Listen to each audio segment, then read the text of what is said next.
gracias por acompañarnos en este día de puente y además lluvioso, que pensamos que íbamos a estar más en familia.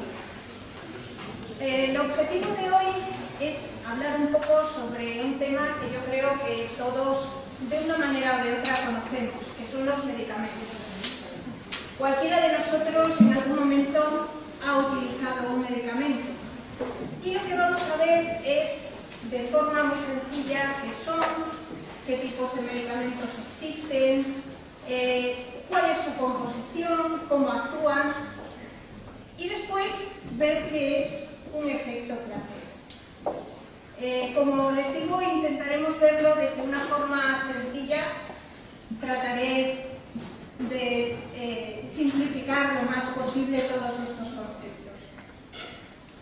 Bueno, los medicamentos en nuestro país dependen del Ministerio de Sanidad y en concreto la parte que se ocupa de ellos es la Agencia Española de Medicamentos y Productos Sanitarios.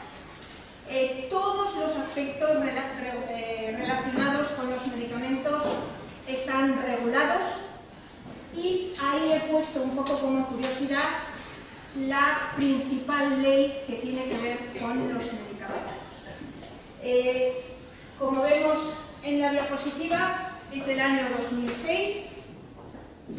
Ha habido alguna pequeña modificación, pero sigue siendo la normativa que regula todo lo relacionado con los medicamentos. Incluso aparecen en ella los distintos conceptos que vamos a ir viendo hoy. Bueno, pues creo que lo primero que toca es ver qué es un medicamento. Si utilizase la definición que recoge esta normativa, pues quizá iba a ser un poco complicado. Entonces, vamos a ir tratando de ver con distintos ejemplos qué son los medicamentos. Pues se definen como toda sustancia o combinación de sustancias que se presentan como poseedoras de propiedades para, en primer lugar, tratar o prevenir enfermedades. Eso yo creo que es lo primero que se nos viene a la cabeza cuando pensamos en un medicamento. Estamos enfermos y para curarnos utilizamos un medicamento. Pero ese concepto tiene distintos significados, porque no siempre es curar, sino que a veces los utilizamos como preventivos, en prevención. Por ejemplo, las vacunas. Bueno, pues las vacunas nos las ponemos para evitar que aparezca alguna enfermedad. Bueno, pues están consideradas como medicamentos. Los antisépticos. Pues cuando nos cortamos, nos hacemos alguna herida, utilizamos un antiséptico para evitar que aparezca una infección en esa herida. Estamos previniendo esa infección. Otras veces, efectivamente, se utilizan para curar. Bueno, pues cualquiera de nosotros ha tenido, por ejemplo, unas anginas y nos han dado unos antibióticos. Pues estos antibióticos lo que van a hacer es curarnos esa infección que tenemos en nuestras anginas. ¿Cómo lo hacen? Pues o bien evitan que se desarrollen las bacterias que las producen o las matan directamente, pero nos están curando nuestra enfermedad. También se utilizan para aliviar síntomas. Es decir, ahí como ejemplo tengo puestos los antiácidos. ¿Quién no ha tomado un antiácido después de que comemos a lo mejor en exceso? Notamos que tenemos un ardor de estómago y nos tomamos cualquier antiácido, pues el bicarbonato, por ejemplo. ¿Cómo actúan estas sustancias? Bueno, pues estas sustancias no nos curan nada.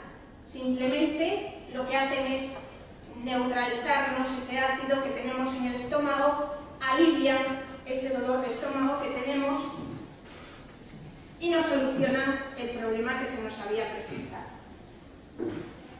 Otras veces se utilizan para el control de enfermedades. No llegan a curarlas, pero sí nos las controlan. La hipertensión. La hipertensión es una enfermedad crónica, pero si tomamos antihipertensivos podemos tener nuestra tensión arterial en niveles normales. No nos cura la hipertensión porque no podemos dejar de tomarlos, no desaparece, pero sí que nos ayuda a que nuestros niveles de tensión sean los adecuados. Pero los medicamentos también nos sirven para más cosas.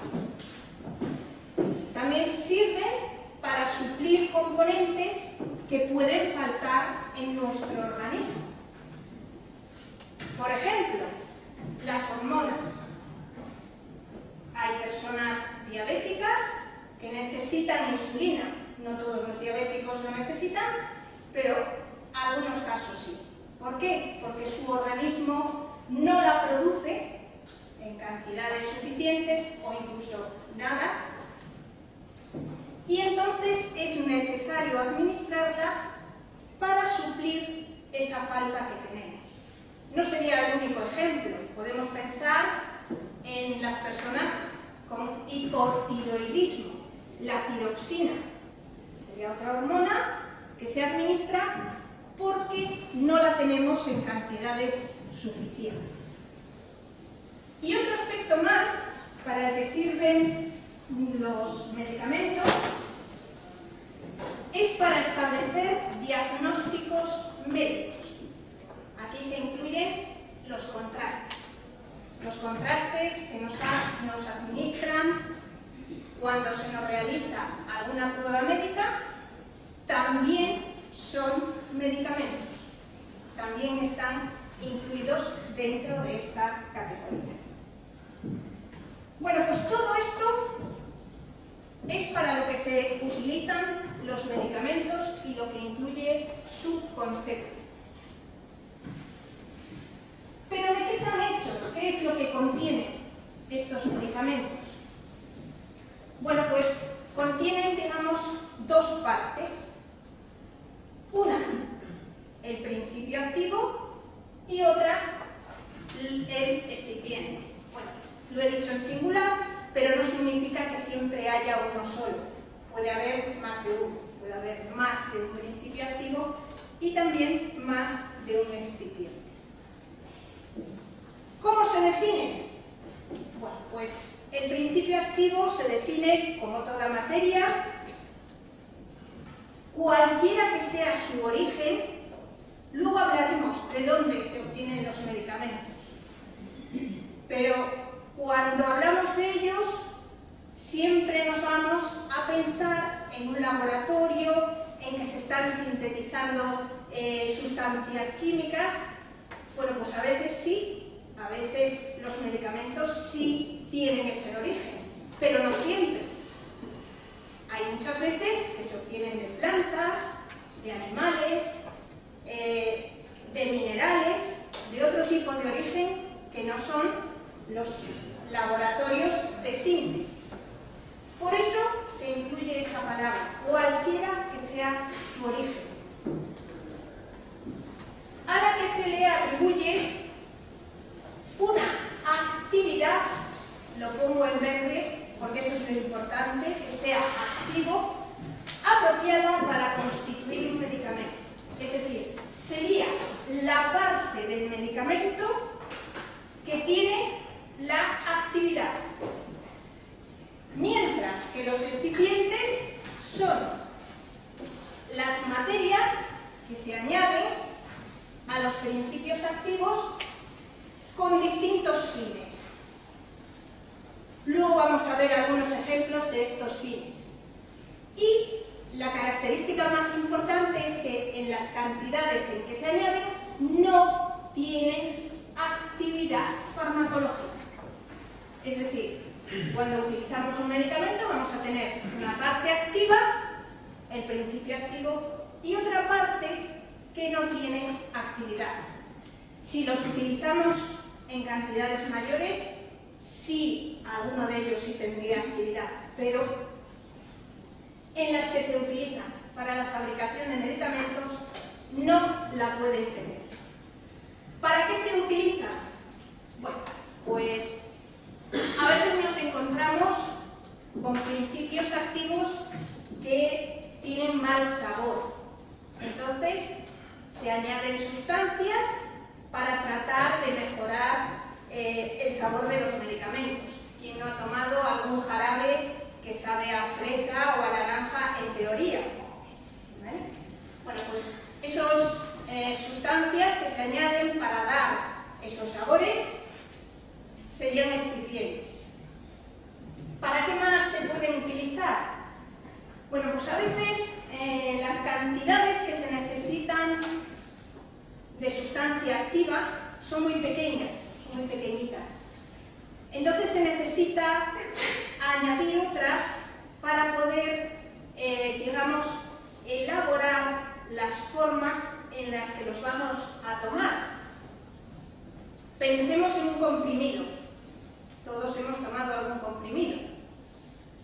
Si queremos elaborarlo y tenemos muy poquita cantidad de principio activo, bueno, pues sería imposible. Entonces necesitamos añadir algo que le dé volumen y que nos permita elaborar ese comprimido.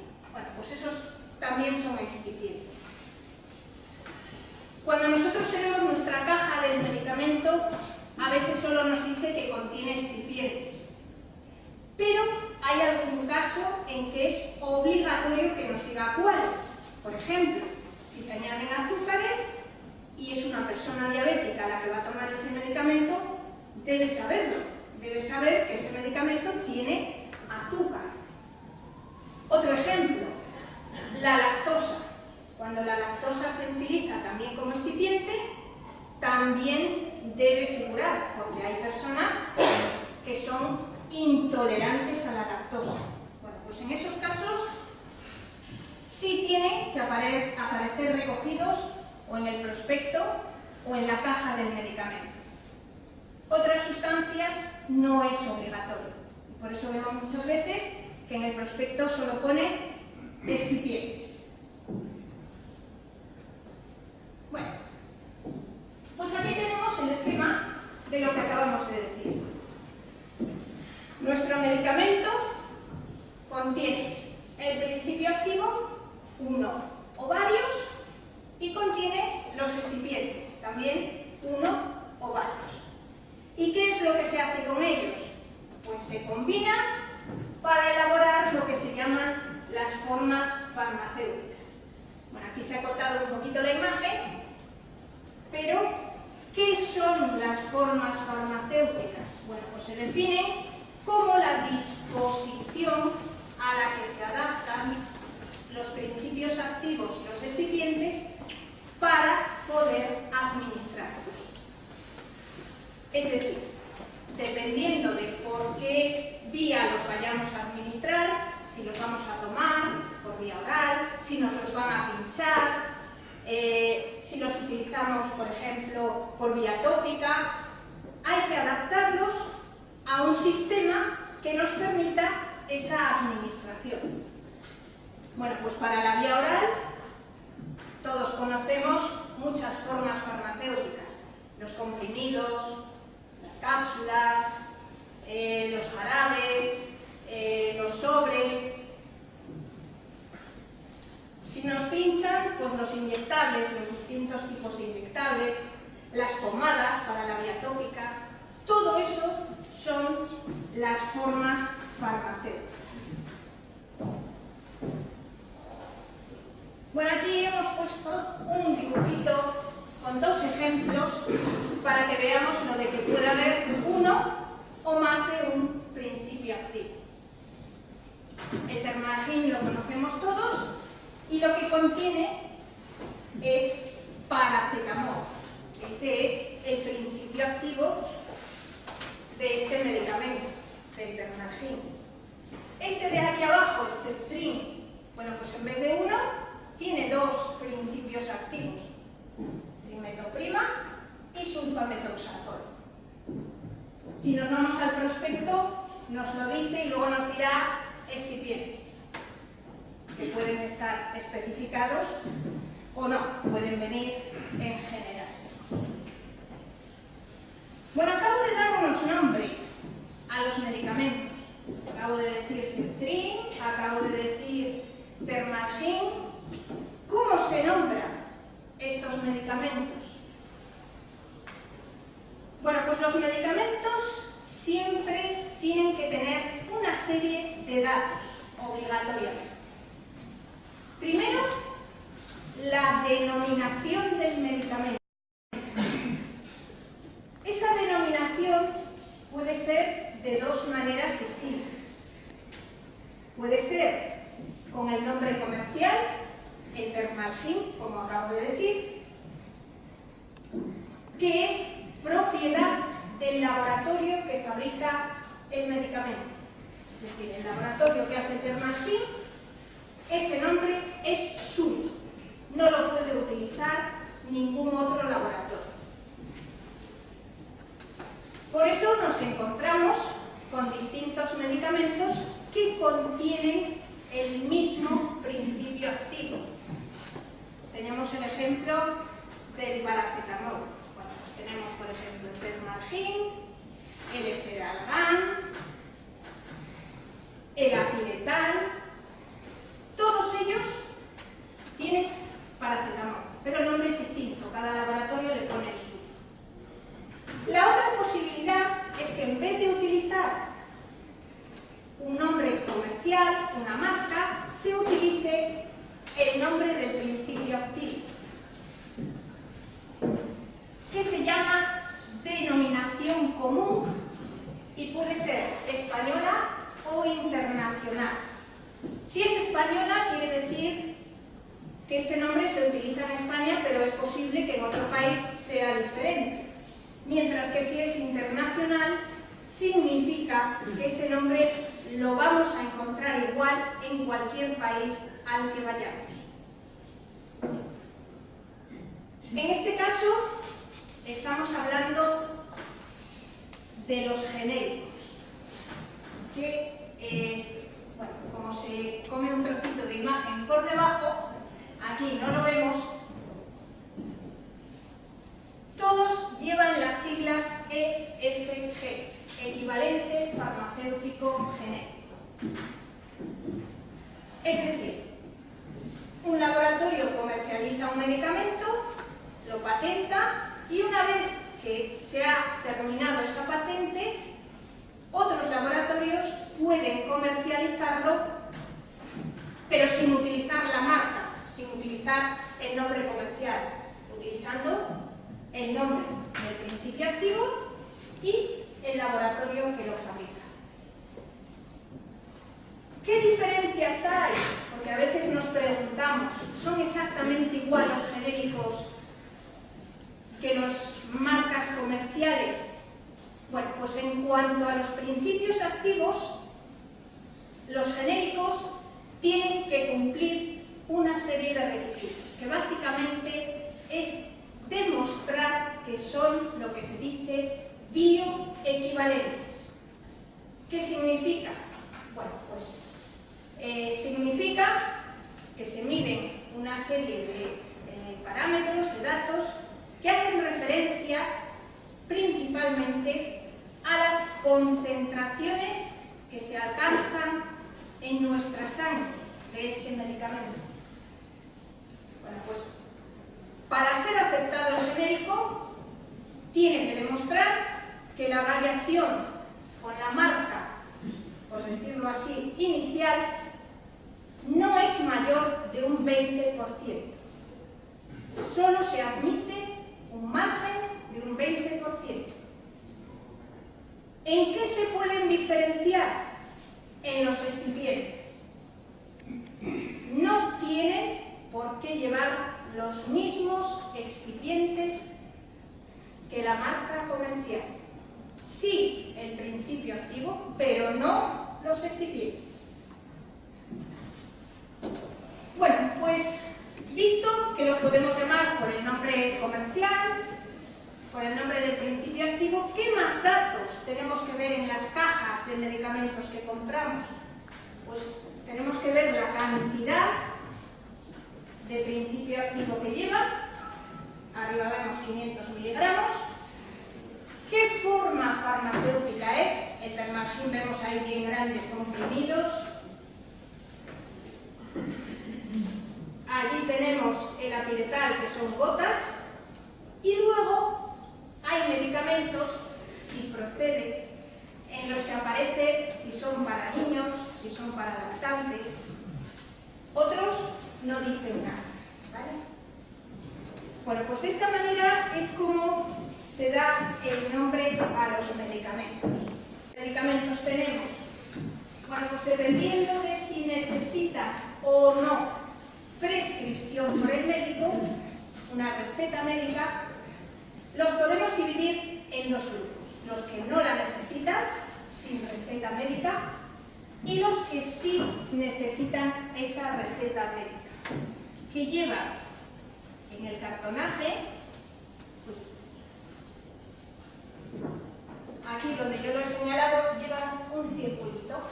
Eso quiere decir que necesitan receta médica. ¿Por qué unos sí y otros no? Bueno, pues los que no necesitan la receta, se considera que los estudios que hay sobre sus usos, sobre sus posibles reacciones adversas, pues nos dan datos que nos indican que no es necesario que un médico los prescriba. Es decir, que son usos más comunes, sus efectos adversos no son importantes, entonces se pueden utilizar sin esa prescripción.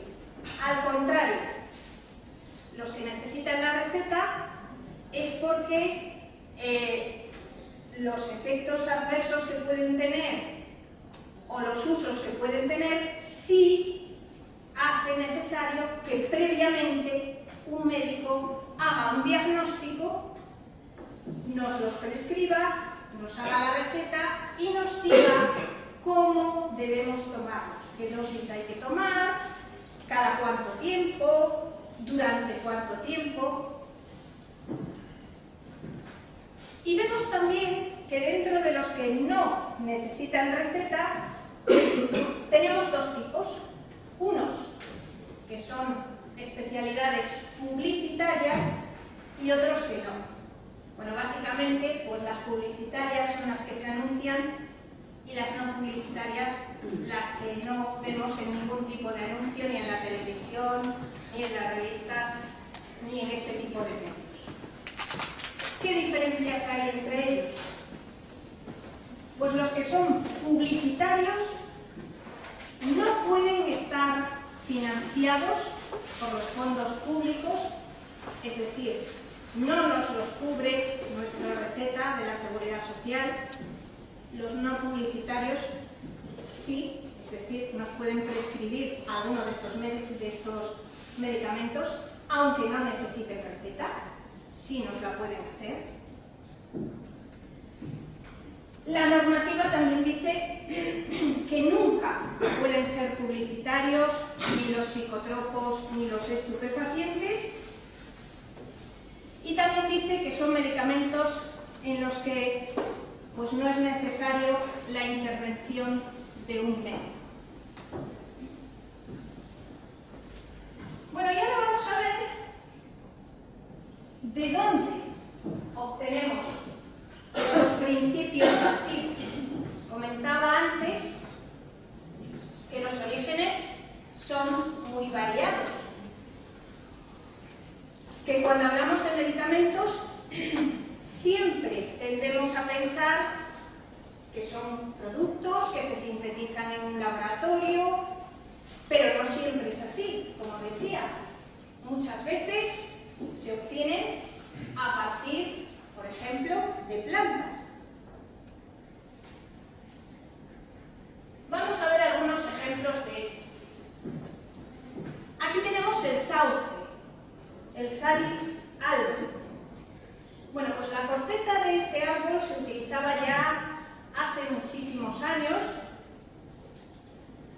porque al consumirla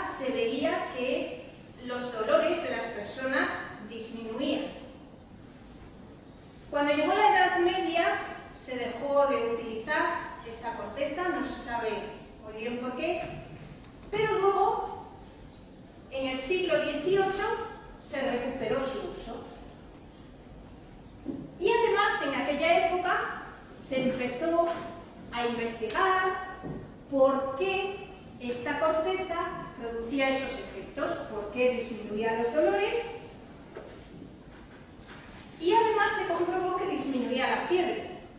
Bueno, pues realizando distintas investigaciones llegaron a aislar la salicina, que es el principio activo que contiene este árbol, la corteza de este árbol, y que es la que hace que disminuyan los dolores y disminuya la fiebre. La salicina es análoga del ácido salicílico y a partir de ahí se obtuvo el ácido acetilsalicílico, la aspirina, que es uno de los analgésicos, antipiréticos y antiinflamatorios que más se utilizan. Con una pequeña transformación, partiendo de la sustancia natural, con una pequeña transformación, se obtuvo la aspirina. Tenemos más ejemplos. Bueno, aquí tenemos la dormidera, el Papaver somnífero.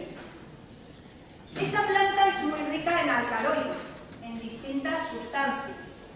Bueno, quizá una de las más conocidas es la morfina. La morfina es uno de los principios activos que se obtienen de esa planta. Aquí me ha comido el nombre, otro es la papaverina, y también de ella se obtiene la codeína.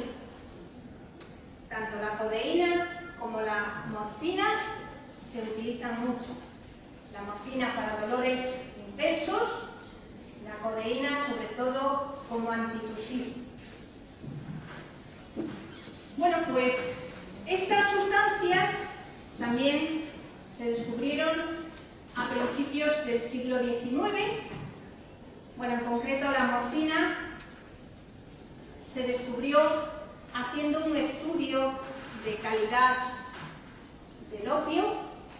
La persona que lo hacía, pues se le ocurrió que iba a añadir distintos reactivos y obtuvo unos cristales. Y le dolían las muelas y dijo, voy a tomar esos cristales a ver qué es lo que ocurre. Y resulta que se le quitó el dolor de muelas, pero además le dio un sueño terrible. Y entonces, en honor a Morfeo, al dios del sueño, le puso el nombre de morfina.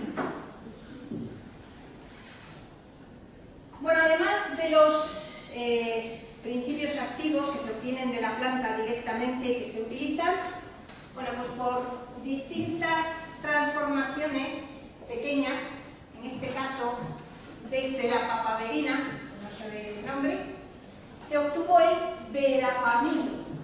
El verapamilo es un medicamento que se utiliza en la angina de pecho. Tratamiento del corazón, de la angina de pecho. La papaverina se vio que relajaba la musculatura lisa. Bueno, pues se pensó, podemos aprovechar esta estructura, estas propiedades, y se obtuvo este medicamento. Hay que tener en cuenta que no por ser productos naturales, por decirlo así, son siempre muy seguros, inocuos, no nos producen nunca reacciones adversas, no. Aunque se obtengan de las plantas, hay productos que sí que pueden producir efectos adversos importantes. Tenemos aquí la cocaína, que se obtiene de una planta, del Erythrocxylum coca. Bueno, pues en este caso lo que se ha hecho es, en vez de utilizarla directamente, pues se ha tratado de mejorar sus propiedades. Cuando los indios mascaban las hojas, veían que la lengua se dormía. Entonces, pensando en ello, hubo distintos investigadores que se pusieron a trabajar, mejoraron sus propiedades, fueron cambiando un poquito la estructura química y han obtenido los anestésicos locales, que tenemos aquí debajo algunos. ¿Cuándo se utilizan? Pues, por ejemplo, cuando vamos al dentista, para sacarnos una muela simplemente, nos administran uno de estos compuestos, un anestésico local. Otro ejemplo de sustancias que se obtienen de plantas y que también tienen un riesgo importante de reacciones adversas es la digoxina. La digoxina se utiliza en la insuficiencia cardíaca. ¿De dónde se obtiene? Del género digitalis, principalmente de esta, de la que tiene las flores blancas, aunque quizá la que nos suena más de verlas en los bordes de los caminos, de los montes, sea la digitalis purpurea. Pero esta sustancia, la digoxina, tiene lo que se llama un margen terapéutico muy estrecho. ¿Qué quiere decir? Pues que la cantidad que es eficaz y la cantidad que nos resulta tóxica están muy cercanas. Hay que tener mucha precaución porque el margen no es muy grande.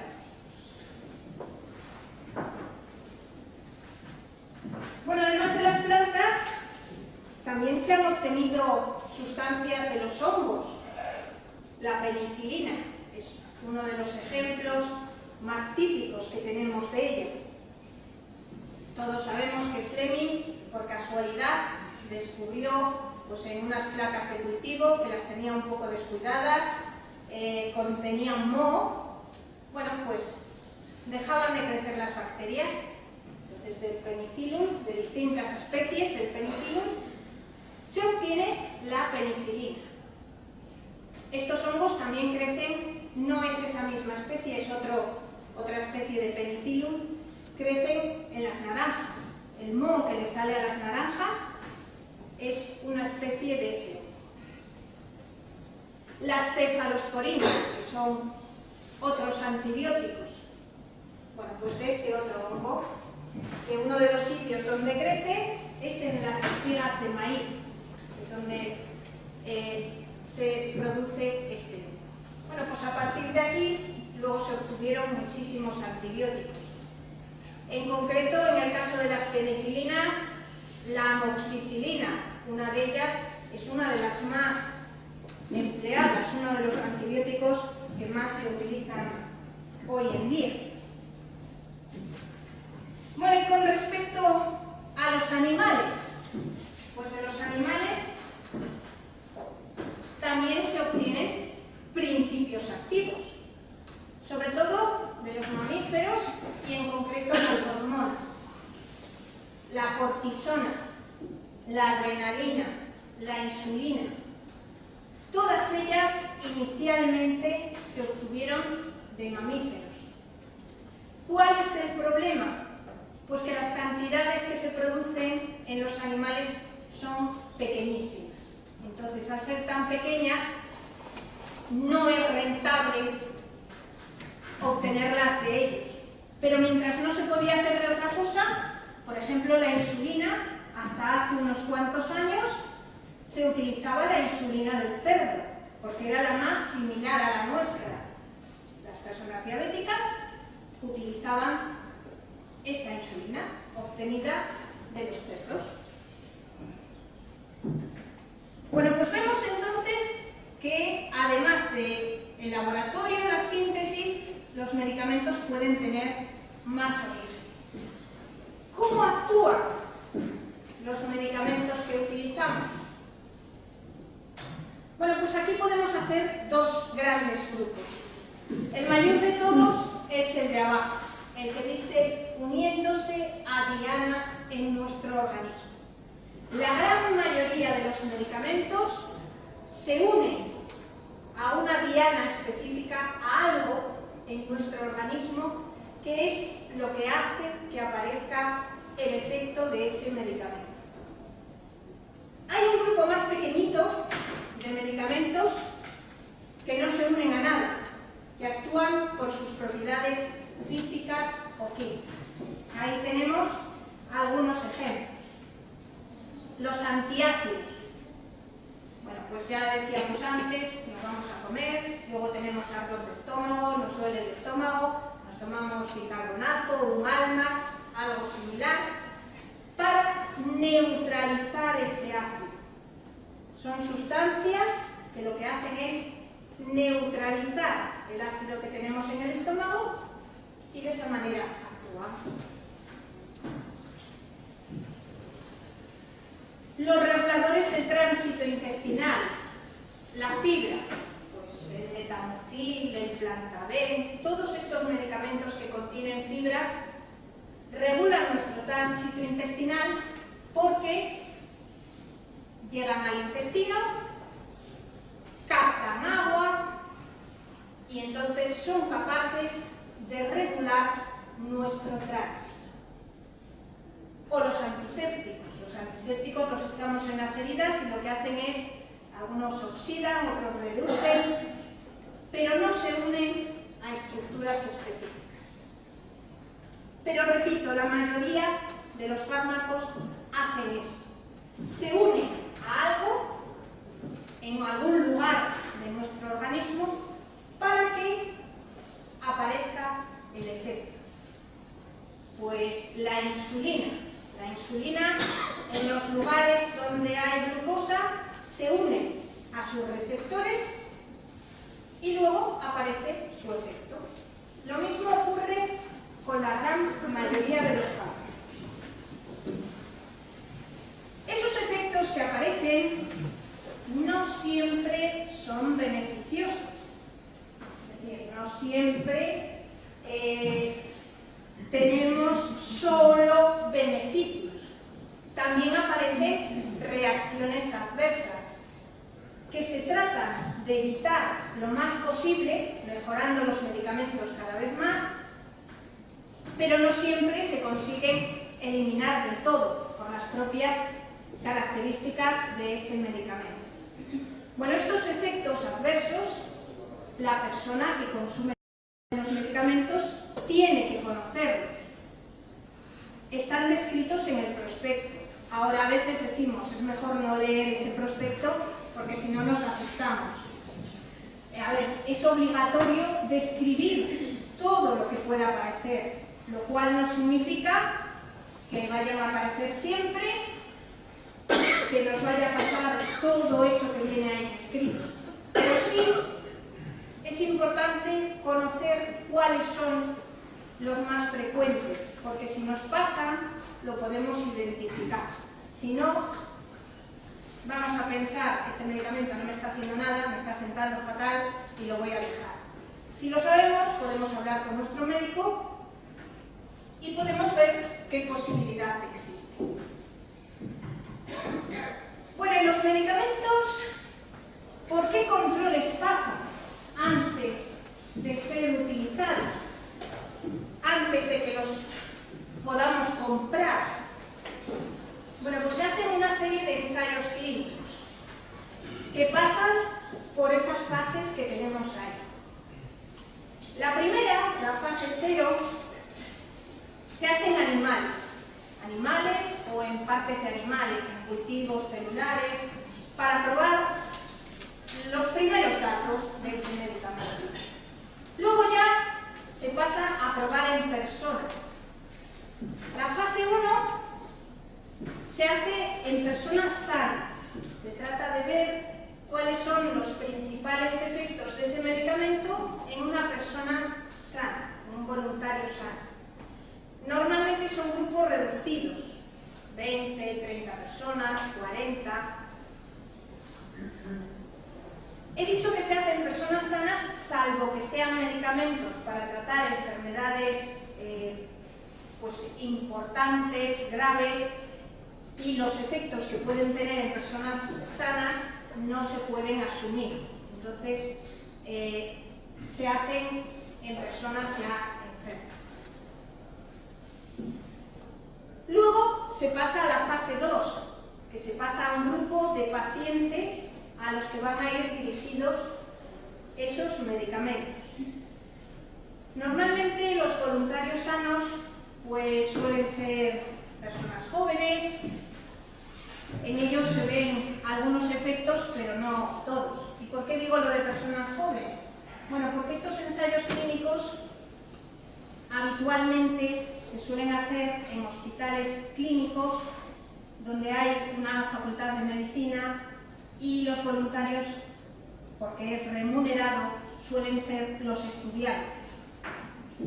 Entonces, son personas todas jóvenes, con unas características similares, y en ellos se ven parte de los efectos, pero no todos, por eso se continúa. La fase 2, como digo, es en pacientes, un grupo de unos 100, por ejemplo, donde ya se ajustan más las dosis, se van probando más concretamente ese medicamento, y si todo va bien, se pasa a la fase 3, en la que ya se incluyen muchos más pacientes. Aproximadamente hablamos de 1000 o más, ¿vale? Para ver en una población mucho mayor cuál sería el efecto de ese medicamento. Bueno, pues llegado aquí, si los resultados han sido positivos y la Agencia Española del Medicamento lo aprueba, se comercializa. Pero vemos que nos queda una fase, la 4. Pues es que los medicamentos no se dejan de vigilar. Una vez que ya están en el mercado, se siguen controlando. Sobre todo, se sigue controlando cuáles son sus reacciones adversas, porque se ha probado en muchos pacientes, pero es posible que nos encontremos luego en la práctica con gente con unas características que no habíamos estudiado y vemos efectos adversos nuevos.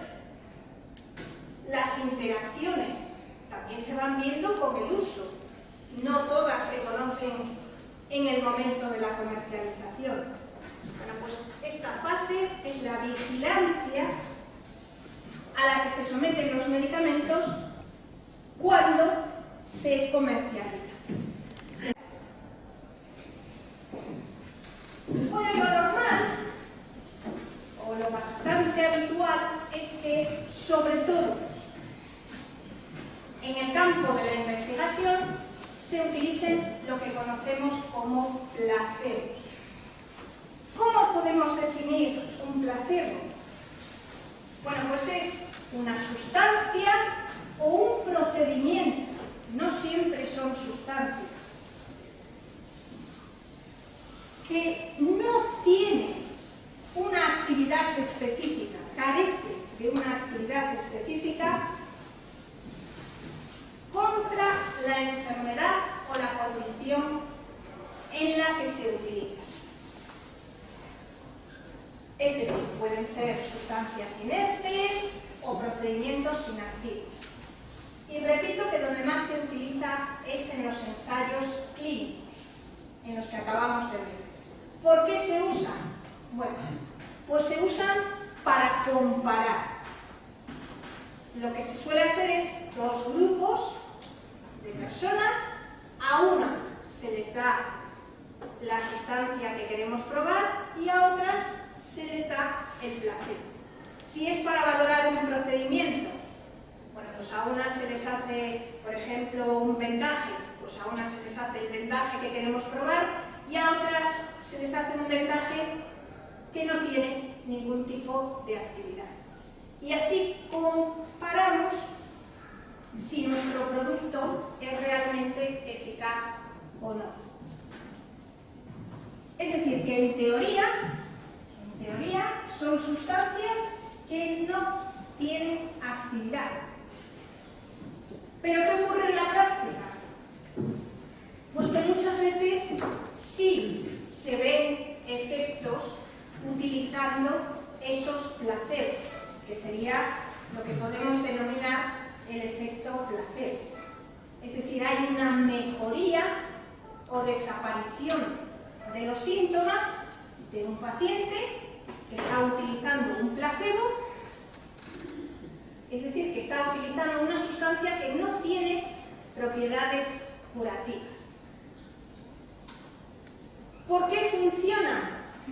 Pues es difícil saber. A veces por el propio convencimiento de la persona. A veces incluso se dice que el médico en sí mismo tiene efecto placebo. ¿Por qué? Porque cuando vamos al médico tenemos confianza en que nos va a curar. Y esa confianza en el profesional que nos da algo para curarnos hace que realmente eso funcione. Y en los ensayos clínicos a veces se ve que dando un placebo, pues hay pacientes que tienen resultados similares que cuando se utiliza la sustancia activa.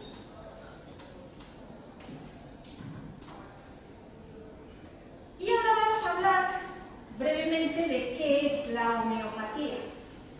Aquí vamos a exponer qué es, en qué consiste, si hay alguna diferencia con los medicamentos tradicionales y después, pues, como diría Ana Pastor en el objetivo, cada uno que saque sus propias conclusiones, nosotros exponemos los hechos. Bueno, pues la homeopatía fue iniciada por Hahnemann y es un sistema médico que se basa en el uso de cantidades infinitesimales, cantidades mínimas de sustancias. Son considerados medicamentos también. Como tal, aparecen en la normativa. Están regulados. La Agencia Española del Medicamento también los autoriza. Y como digo, se basa en ese uso y se basa en la teoría de la similitud. Es decir, la palabra viene de homeos, similar, y pathos, enfermedad. Es decir, la teoría es que una sustancia que en una persona sana puede producir un determinado efecto, en una enferma puede curar.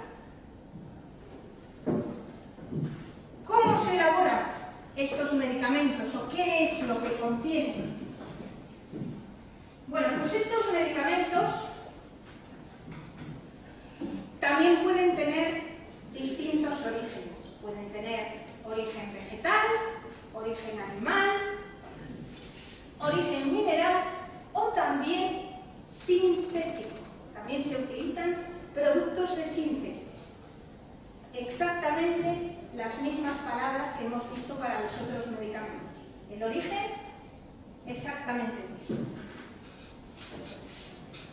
En la homeopatía lo que se hace es partir de una cepa homeopática que puede ser simple, es decir, contiene una sola sustancia, o puede ser compleja, que contiene más de una sustancia.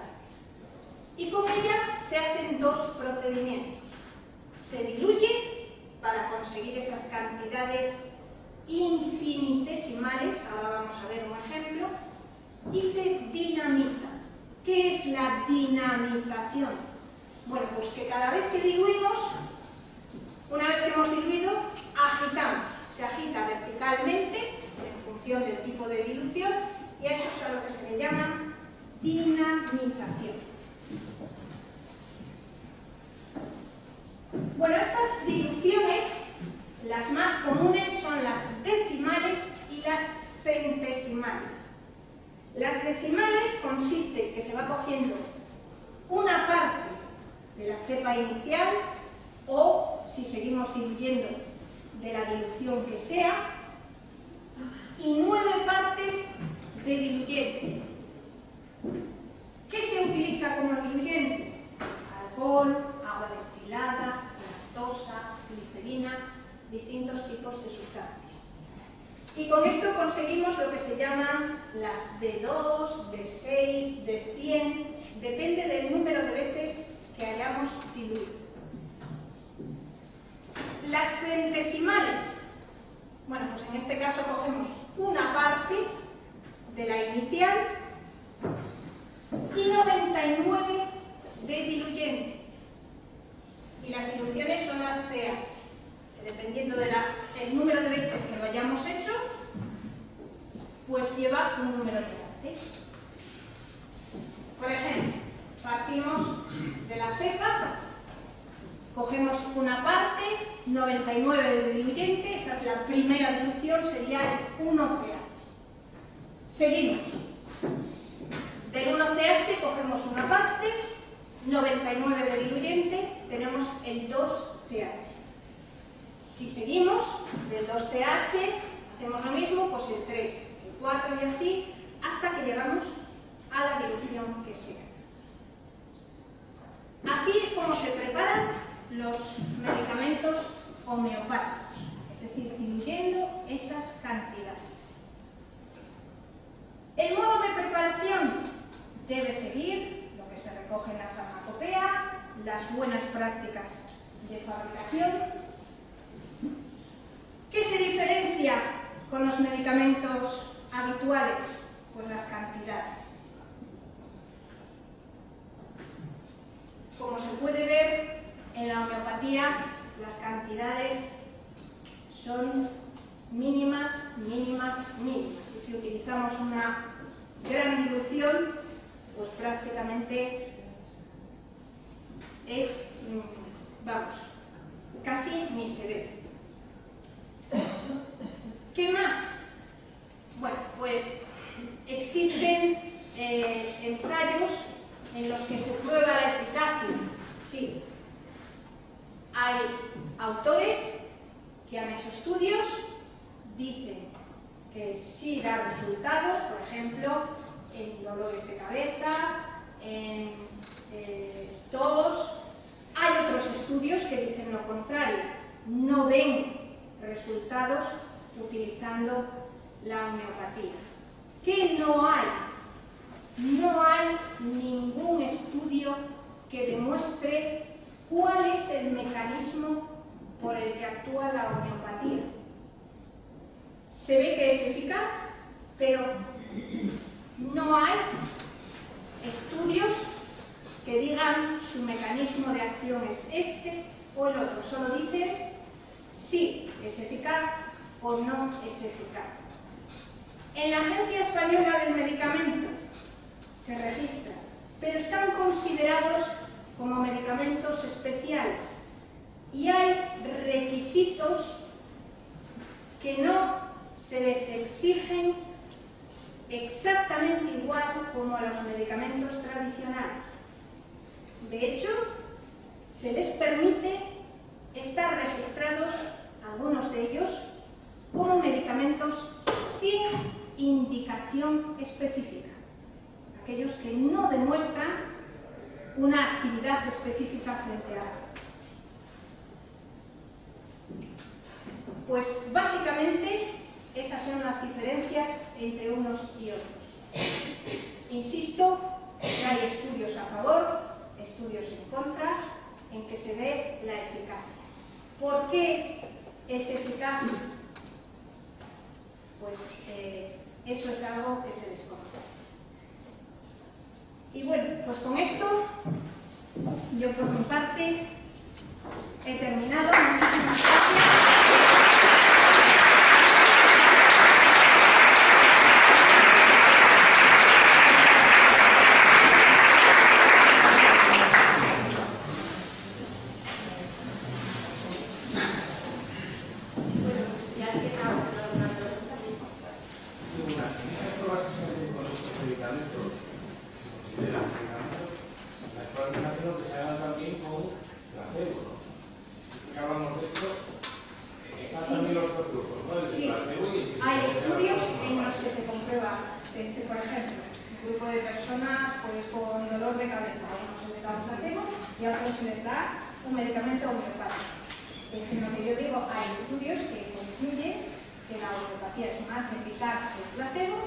Y hay otros que dicen que no, que son iguales de eficaces.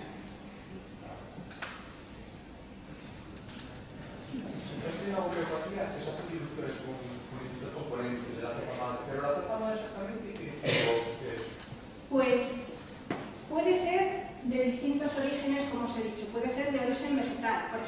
Se pueden utilizar trozos de plantas, extractos de plantas, pueden ser sustancias de origen químico, es bastante variado.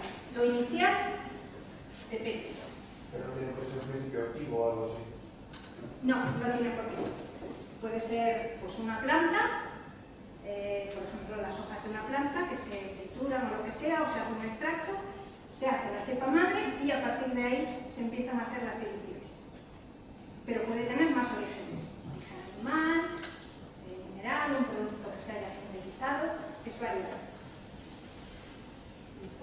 ¿Podría decirnos aproximadamente cuando se haya una dilución de 5,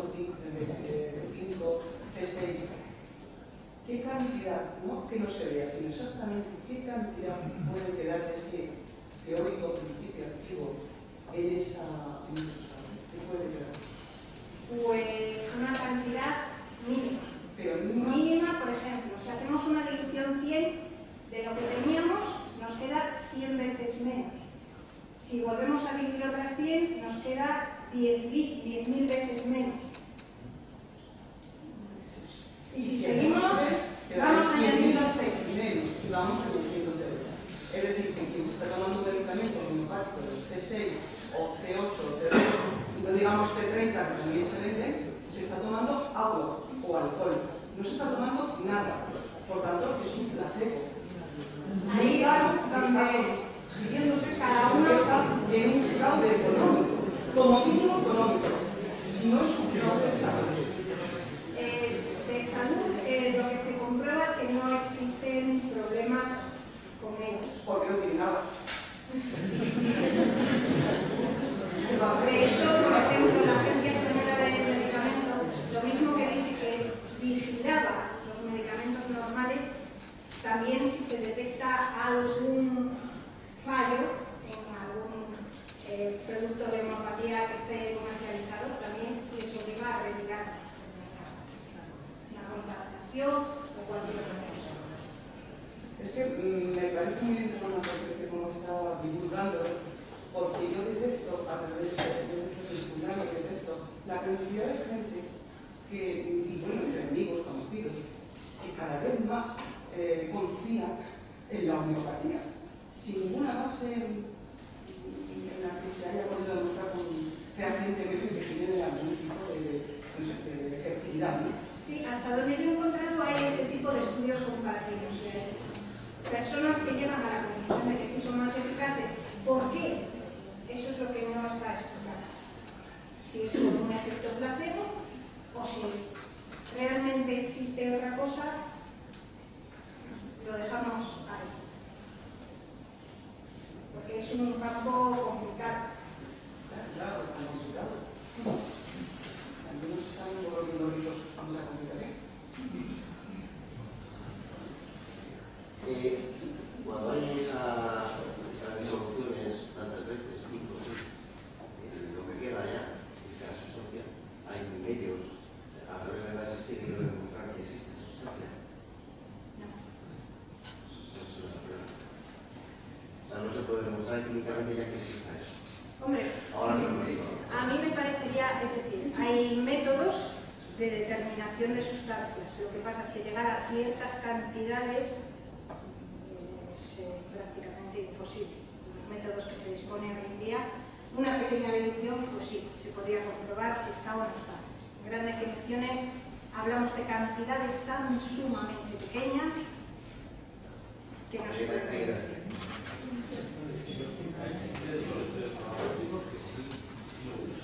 Sí, de hecho yo incluso conozco gente que no cree en ello y lo usa.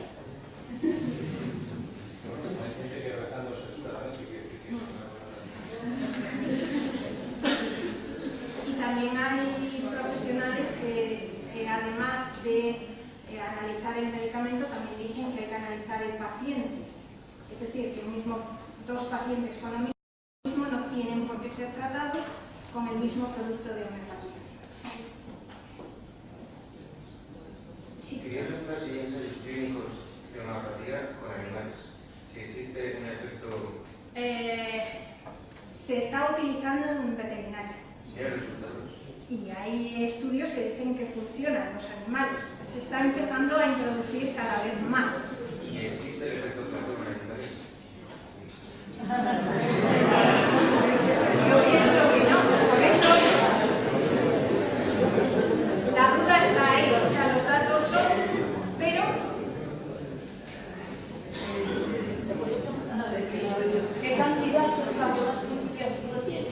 eso de 1CH, 2CH. ¿Cómo? ¿Que cuál de ellas es la que más principio activo tiene? ¿El 1CH? Las que más cantidad tienen son las D, porque solo están divididas 10 veces y sería la 1, la D1. La D1. La D1. Y luego dentro de las CH la 1 sería la que más tiene, la que menos hasta llegar a 100. Entonces, por modo, hay médicos tradicionales que también utilizan la homeopatía. Sí. Por eso digo que es un tema que es complejo, que hay personas que lo defienden, personas que dicen eso es agua, que hay estudios que se compara con placebo y hay conclusión de que sí funciona, mientras que hay otros que tienen la conclusión distinta. Estamos hablando de un tema... Y el principio activo este que se extrae de los animales, el de mamíferos, ¿también se puede ser sintético? Porque no siempre se extrae de los mamíferos. No. La insulina hay que extraerla. Ahora ya es sintética. Antes se utilizaba la del cerdo, pero la que se utiliza hoy en día es sintética. Pero sería mejor la reducción de mamíferos, no sintética. Porque, a ver, la del cerdo tiene una diferencia con la humana. Hay una diferencia de unos aminoácidos en su composición. La sintética es exactamente igual a la humana. Entonces, esas diferencias se consiguen mejorar con el producto de síntesis. ¿Y se extraería del animal muerto o vivo? Eso depende del criterio. Creo que Si acaso se les trae un poco podría ser rico. No, porque las cantidades son tan pequeñas que se necesita... Porque igual al estar muerto se deteriora. O sea, no lo sé. No, el procedimiento que se sigue para la extracción y todo eso ya estaba protocolizado para hacerlo en condiciones adecuadas. O sea que como un producto homeopático es un 9CH, 15CH, eso ya no es nada. Ya. Digamos, vamos. cuando es 35 y ya no. Ya muchísimo. No sé si me quedaba por aquí, sí. Los medicamentos homeopáticos también siguen las 4 fases de regulación. Las cuatro fases del ensayo clínico, no. Y la Asociación Española de Medicamentos los acepta en esas fases. Porque no son medicamentos tradicionales, están considerados como medicamentos especiales y los requisitos no son exactamente iguales. Hay unas partes que no se les exigen. O sea, que puede aceptar su medicamento sin que haga nada, sin que se demuestre que haga nada. Pero no, digamos, si es medicamento homeopático, no medicamento tradicional. ¿Vale? Los medicamentos normales tienen que llevar sus expedientes detrás, todos sus ensayos. Estos, hay algunas partes que no se les exigen. Se diferencian bien los... O sea, Sí. las farmacias. Perfectamente. Tienen que estar perfectamente identificados. Eso sí, cuando vamos a comprar sabemos lo que compramos. Las vacunas, cuando se pone que se atraviesa en fase 4. Las vacunas sí.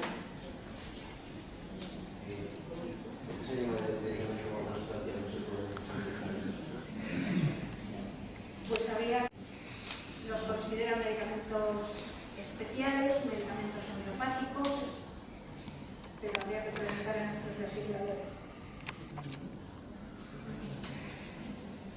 ¿Había algún caso que se realizado un medicamento homeopático en la Seguridad Social?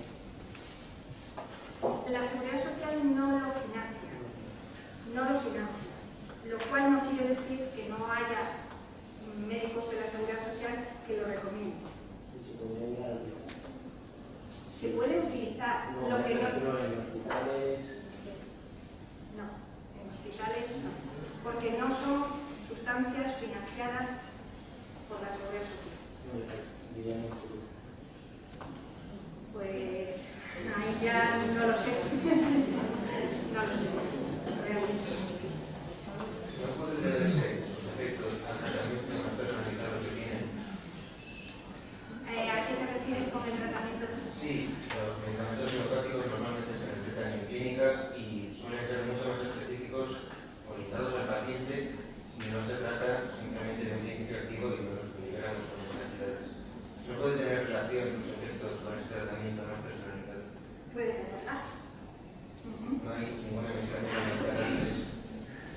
No, es uno de los principios que tiene la homeopatía, que además de decir, pues hay unos medicamentos y este sirve para este para el otro, la teoría dice que hay que analizar a ese paciente, porque se dice que no todos los pacientes se enferman igual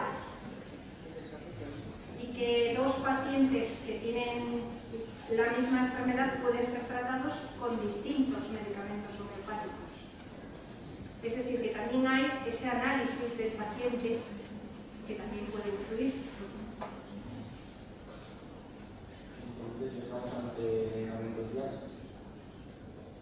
Diana. Así que ahora lo que se está buscando, por lo que yo sé, el medicamento de los específicamente con la persona. Sí, no, pero eso es diferente. Eso es diferente. Es decir, aquí tú tienes un medicamento que a lo mejor en un paciente lo utilizas para una cosa, en otro lo utilizas para otra, no es específico para uno. El medicamento es general, ese es otro tipo de investigación. ¿Y estos medicamentos homeopáticos están basados en los efectos de los diversos? No tienen con esas mínimas cantidades de que se ha comprobado prácticamente se cura en algunos casos, comprobado científicamente. Lo que hay son estudios que valoran síntomas. Es decir, un dolor de cabeza, la tos, no sé qué, dar un placebo, dar un medicamento homeopático. pero yo es que estaba pensaba que era esa pregunta tan inteligente que han hecho los Sí, pero eso también es un poco efecto si de a un placebo. animal, si a un animal, vamos, yo que a un caballo que se le dé un efecto, un medicamento homeopático, vaya a autosugestionarse de que por eso no lo está curando. Entonces, eso, la clave me la daba de Ya, depende, pero sí que se está empezando a introducir en veterinaria. Hablar de yo conozco veterinarios que a los caballos,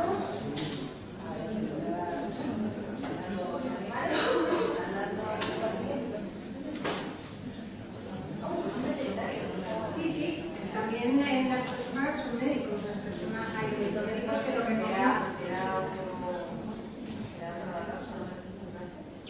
Ya, esa es la pregunta.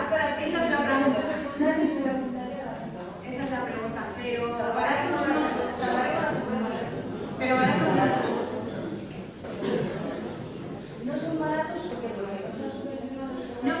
El motivo lo desconozco, pero quiero decir que si una persona va a comprar un producto homeopático, no es algo barato.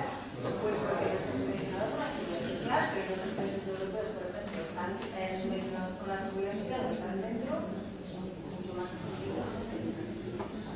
Pero hay medicamentos que son baratos y tampoco subvencionan la seguridad social. Quiero decir que si están incluidos dentro de la seguridad social, será porque tendrán una subvención. No, pero el precio es independiente de que estén o no incluidos en la seguridad social. Es decir, la seguridad social financia medicamentos que son carísimos y financia medicamentos que son muy baratos. El precio no va relacionado con el medicamento. Va relacionado con el medicamento, con la investigación que lleva detrás, con los costes que haya supuesto llevarlo al mercado, con eso se relaciona el precio que tiene un medicamento. Pero bueno, si es legislación, Sí, se puede. ¿Se puede saber su opinión personal acerca de la homeopatía? Mi opinión personal, pero es una opinión personal, yo soy incrédula. Es que viene la pregunta que han realizado sobre los animales y que está bien formulada, pero yo pienso que los animales y los seres humanos somos mucho más complejos y yo creo que es placebo.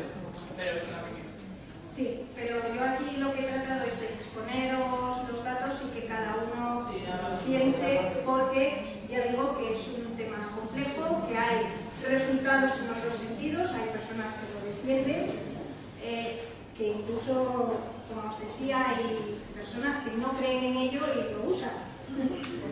Entonces, bueno, yo voy a hacer una pregunta. Como todos sabemos, o sea, a mí también me dio la cabeza de pequeño, igual mi madre me daba agua con azúcar y se me quitaba también lo de cabeza. Entonces vamos a lo importante. Por ejemplo, ¿hay algún efecto beneficioso en enfermedades serias, como puede ser el cáncer o de ese estilo? Porque eso es lo importante, porque a mí también es lo que yo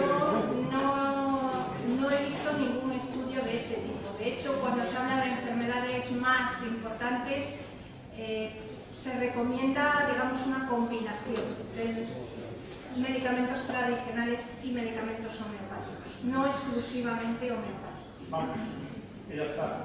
Sabiendo eso. Y luego una cosa que queda un poco para la reflexión. También los estudios que dicen que los medicamentos homeopáticos tienen beneficios, sería interesante, y lo dejo para la reflexión, saber quién financia sus estudios, porque eso puede ser muy revelador. Pero eso, bueno, lo dejo como para la reflexión general.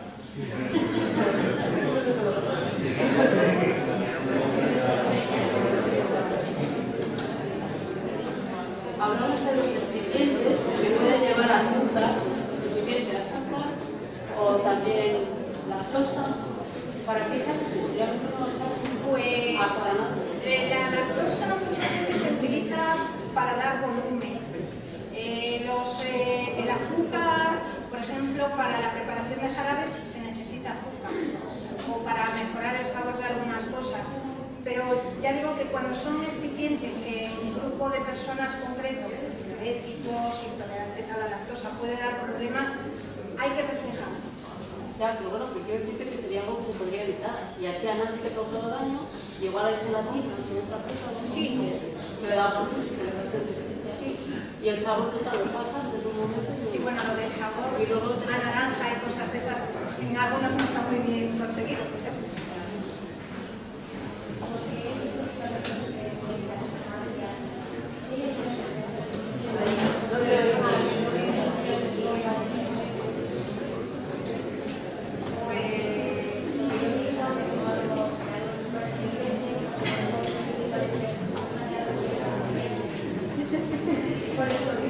Pues no lo sé,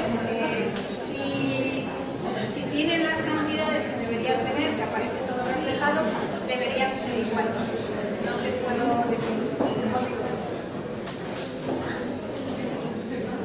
Si no hay alguna pregunta más, ya la última no sé qué era. Nada, simplemente decir que hay un vídeo muy bueno de equipo de investigación que habla sobre la homeopatía, en la que, bueno, es bastante revelador. Yo lo he visto varias veces y que, bueno, las personas que están interesadas en lo vean en YouTube, sale un hombre comiéndose todas las pastillas de una caja de somníferos homeopáticos y lo único que dice es que siente sed y porque tiene la boca con un dulzor impresionante, pero en ningún momento sueño. Eso probablemente si se lo toma una persona que cree en ello, se cae dormido en el instante, pero está medio dormido, o si directamente se muere, vamos, pero que son cosas que se está muy bien este vídeo. Hace poco me ha dicho con su